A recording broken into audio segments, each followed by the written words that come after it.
When I came to Chicago, I ain't have nothing but a bag, $100 in my bank account, and the clothes on my back. That's all I came here with. I didn't know nobody. First night I slept outside. So, anyways, I ended up living in a tent. I was there for 10 months. Now, when I was in the tent, there was two women that had tents. One was a stud and one was a regular woman. They both said they were spiritual and they were living on the land. They really said they was witches. They really said they was witches for real. But I just took it as spiritual. But anyway, I check on them because there was another dude there, and he was always watching out for the girls, and he was doing his own stuff. But he'd watch out for the girls. So if dudes were trying to do the wrong thing, he'd fight for them because he'd protect her. He had been stabbed like 9 times and stuff.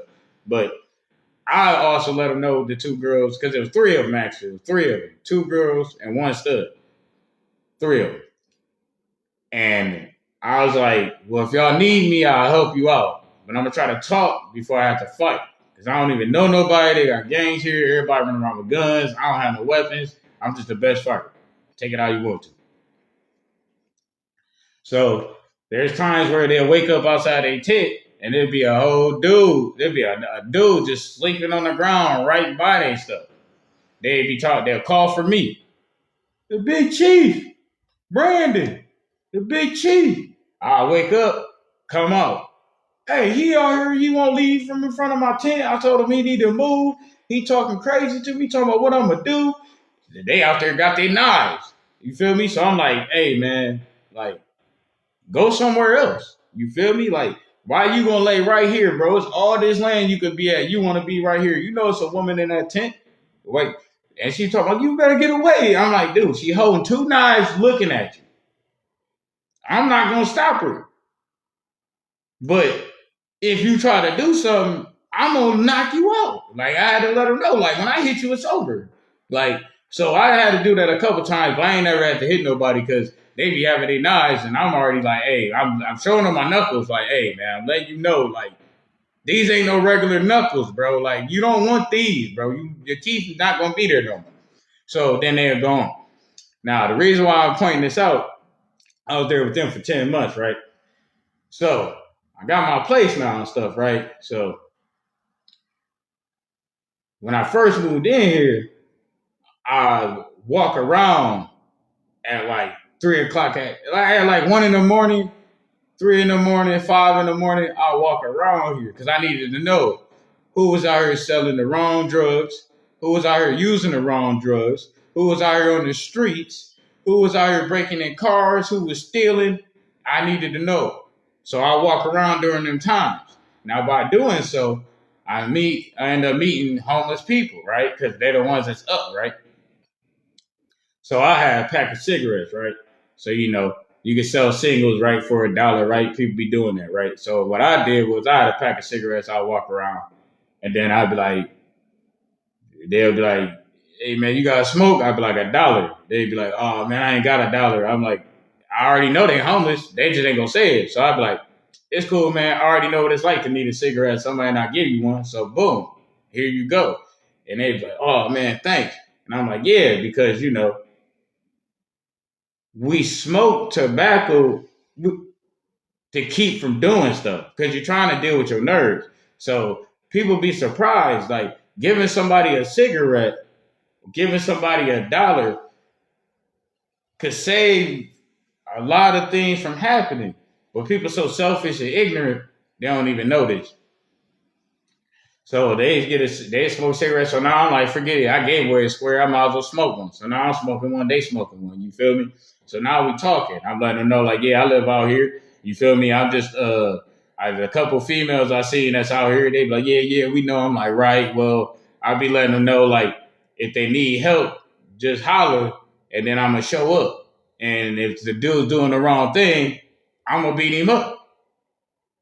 So the women were very appreciative of that, you know, and then the females, they asked for a cigarette. I used to just give it to them because they, you know, they already have to do a lot of stuff to get stuff anyway. So some people feel they ain't never had nobody give them nothing. So they'll be the people I look forward to giving something to. So that way they can never say nobody did nothing for free. Like, no, you can't say that. You met me. I do it. I gave you stuff for free. I gave you knowledge. I shared knowledge and wisdom for free. I gave you things that you wanted for free. I didn't get nothing out. You didn't need nothing out you. So now you can no longer say that nobody ever done it because God had me do it. I said. So now the whole point of bringing that up is one of the girls that was out here. She seen me when I was walking down the street, and I actually was like, I had my clothes on and stuff, so I was out here looking kind of nice that day. And I was walking, and she ran up to me like, "Hey, I'm so glad to see you." And she gave me a hug, and I was like, "Damn!" She hugging me all on my clean clothes. Hey, I was thinking like the rich people, bro. Like, damn, she all dirty hugging me with my clean clothes, but she really wanted to hug me, so I embraced her. I said, "How you doing today?" She's like, "I'm all right. You got $1?" I was like, "Yeah." She's like, "Can I have $1?" I'm like, "Yeah, I'll give you $1." So I gave her $1. I'm like, damn, I only got like $3 myself. She get all happy. "Thank you so much." And then she touched my face, bro, with them dirty ass hands, bro. And I have my beard and stuff. So she touched my face and then she swiped that. But I had just cut my face because I had lined I told you I just came out here looking kind of nice that day. I had lined my face up and the clippers had bit me. And when it bit you, it left me a line like this on my face. And with her dirty ass fingers, they touched my whole line on my face like that. And I'm walking. And I walk like David Goggins be running. So I walk. When she touched my face, I ain't even thinking about how dirty her hands is. I was just like, damn, I'm trying to treat her like a normal person because she still is a normal person living a different type of life. You understand what I'm saying? So she done touched my face, and I'm like, damn. So I ain't really thinking about it. I forgot the clippers had bit me. So I was like, all right, have a good day. And now I made sure I got my distance from her because I didn't want people to think that I'm with her. You know what I'm saying? I just passed by, and I'm somebody that will help if I can, right? So I had to keep walking to go to the store, and to go to the store was like an hour walk. She caught me like 15 minutes into the walk. So I still walk down to the store and stuff. I shop, get my groceries, put it in my book bag, and then I got like a whole hour walk back. So I still walk back. And then guess what? I don't even wash my face. I ain't even thinking about it. I done forgot. I even gave her $1. I done forgot I done seen her because I'm focused on what I'm doing. I'm over here thinking about, man, I got to practice my tarot. I got to connect with the ancestors. I got to learn the meanings of these cards better because I don't have them all memorized, and I'm focusing on that. So I'm in here. I'm reading my books. I'm studying. You feel me? I'm talking to the ancestors. I ain't asking them nothing about my face. I'm used to my face being different, right? So the next day I noticed it's like a black mark on my face. So I'm like, all right, that's probably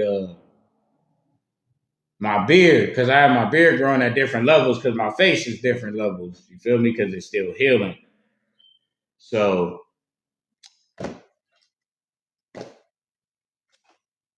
I wash up and stuff now, but I wash up and stuff, but that was probably like what 5-7 hours later after that done already happened. I ain't even scrub my face, and when I am scrubbing my face, I'm going in circle of motions like this, going to the right. And I'm not realizing that when you go in circles to the right, you're pushing the thing in your skin. So I'm pushing it in my skin, thinking I'm washing my skin. But when you're washing your skin, you really want to go circles to the left if you're trying to get something out of your skin. But I ain't thinking about it. I'm going to the right because I'm right-handed, right? So everything's to the right of me, right? So I wash it up, whatever. So my face got a mark on it, like boom. But I still got my hair growing kind of ways, right? Shit. So it's like 6 months has passed, and my face is, it itches like probably like once a week, and I scratch it, right? So I'm like, you know what, my face itching too much. I'm about to just cut this beard off. So when I cut it off, I seen the mark on my shit, and I'm like, damn, man, what's that? It's like, all right, so I gotta wash it. So I put the soap, put a bar of soap, thick, going circles right, and then I just spreaded that shit all out on my face, all out on my face, bro. And then it got spreaded, and I was like, damn, I done spreaded it. So then I used my body wash with the antibacterial stuff on it, and then that's how I got to healing up to where it is now. And also to help to heal up is by standing in the sun, and I letting the sun heal it. So that's the sun and the antibacterial body wash soap is what got it healing up to where it is now. So now I'm about to be able to look like I'm supposed to again. And then this finish healing up, I'll be all right. But they be talking about that spiritual attacks and stuff. And you never know, man. The dealers out here, they don't, I'm against everything they stand for, dealers and stuff. They like money over everything. I'm like the most I got consciousness over everything. So that's the opposite of them. They like material possessions is where it's at. That's my status. That's what made me who I am. I'm like material possessions don't mean shit. And the consciousness is who I am. So, the drug dealers, they selling that hardcore drug stuff. They don't like me. But if they sell weed and they only sell weed, they love me. You know what I'm saying? They'll let you know which dealers got the consciousness, right? So, anyways, they could have easily told her to wipe some shit on my face and then give her the drug that she uses for it, and she'll do it. So that's why they say spiritual attacks, because she could have been sent to do that to me. Because they seen I was already dressed up looking good. Ain't nothing to send her down. There's only so many drugs before you don't think for yourself no more. So think about that. But that's the kind of stuff with gang stalking, because the people that selling drugs, they be in competition with me, which I don't even see how. They making more money. They doing illegal stuff. I'm doing legal. They're doing illegal. But they be Saudis because they spend all that money on Louis Vuitton and Gucci and stuff. And I pop out looking good like this. And they ain't got this, baby.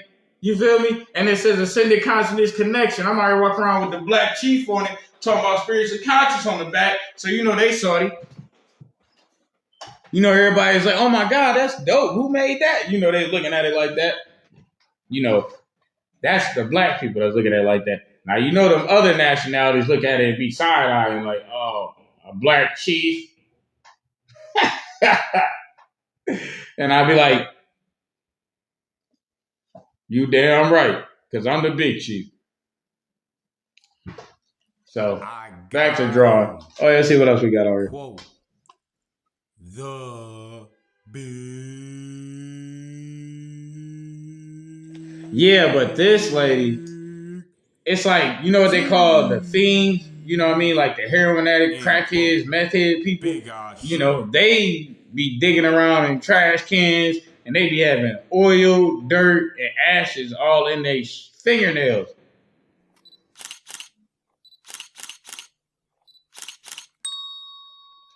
And that's true. The person do make the outfit. But see, that's a conscious being to have that understanding. When you're not conscious, you think the possessions makes the person. When you think for yourself and you are aware of yourself and you know that you are what make the things worthy, period.